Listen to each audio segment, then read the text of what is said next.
Remember the intense legal showdown in 2022 between Amber Heard and Johnny Depp? Bruh.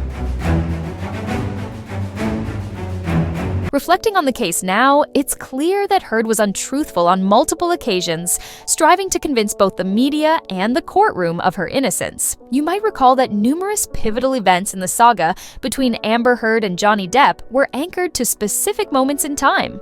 One notable incident occurred in Australia during the filming of Pirates of the Caribbean, Dead Men Tell No Tales. However, another significant event transpired there involving Heard's unauthorized entry of her dogs into the country, a violation of local regulations that resulted in legal troubles for both parties. Reports suggested that Depp was unaware of Heard's actions until the situation escalated and unraveled publicly. Initially, Heard denied any involvement in this breach. However, she later posted messages that appeared to downplay the seriousness of smuggling her pets into Australia, including a remark such as, "Some old habits die hard." During the London court proceedings, testimonies from individuals like Kevin Murphy and Kate James revealed that Heard was fully aware of the prohibition against bringing her dogs into the country, but proceeded regardless. Allegations surfaced that Heard threatened Murphy's employment, leading him to confess to perjury in court. Additionally, Heard claimed to have acquired another dog from a rescue organization, naming it Haida, a name rooted in Arabic. After Haida reportedly chewed on one of her scarves, Heard referred to the dog as a little terrorist. The current whereabouts of Haida remain unknown, as the dog was never seen again, further impacting public perception of Amber Heard. A central theme Heard has promoted is her portrayal as a non-violent individual. However, when Johnny Depp is removed from the equation, this image is easily contradicted. Notably, Heard was previously in a relationship with Taja Van Ree, during which she was reportedly abusive. The situation escalated to the point where a police officer intervened and arrested Heard for assaulting her partner, a clear criminal offense. Heard contended that the arresting officer was motivated by homophobia and harbored animosity toward her due to her same-sex relationship. This claim faced scrutiny when it was revealed that the police officer in question was a lesbian herself. Given that Heard identifies as bisexual and has been an advocate for the LGBTQ+ community, this inconsistency drew significant backlash. One might wonder why this past incident didn't receive more attention in Depp's case. A possible reason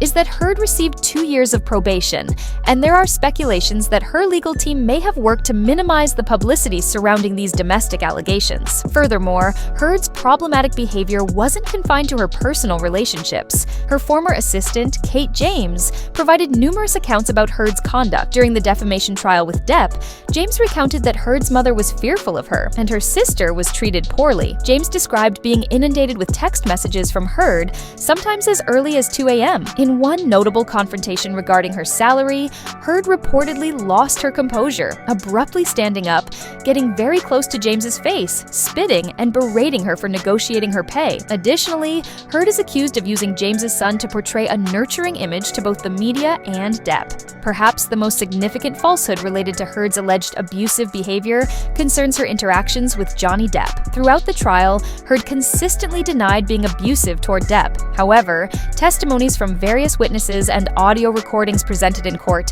told a different story. One crucial piece of evidence that Depp sought to introduce was a recording of an argument between the two, where Heard admits to hitting Depp but insists she never punched him. She elaborates on the distinction between hitting and punching, claiming she only hit him several times without delivering a punch. Moreover, Heard asserts that she initiated the confrontation that led to Depp being beaten and, when confronted about it, she called him a baby. Additional witnesses described Heard's behavior as obsessive and erratic, including instances of stalking Depp and reacting hysterically to his actions.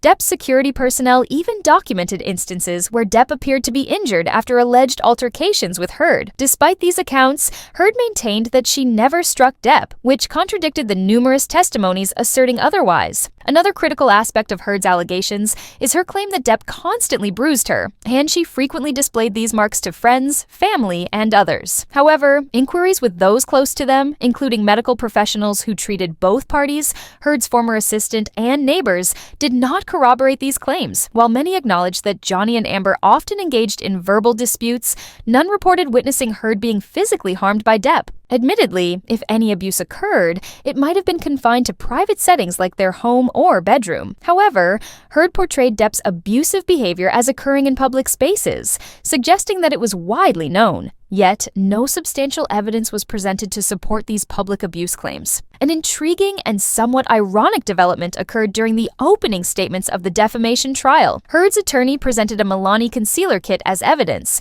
claiming it was used by Heard to mask bruises inflicted by Depp. In response, Milani took to TikTok to clarify that their concealing kit was launched in December 2017, countering the implication that it was specifically used by Heard during the time in question. This rebuttal highlighted that the particular makeup product referenced by Heard's legal team did not exist when she claimed to have used it, raising questions about the accuracy of her statements. While it might seem like a minor error, it casts doubt on the credibility of her overall narrative. If Heard was inaccurate about the makeup brand and type she used, it prompted further skepticism about other aspects of her testimony. After a lengthy and widely publicized trial that garnered significant media attention, the court delivered its final verdict in June 2022.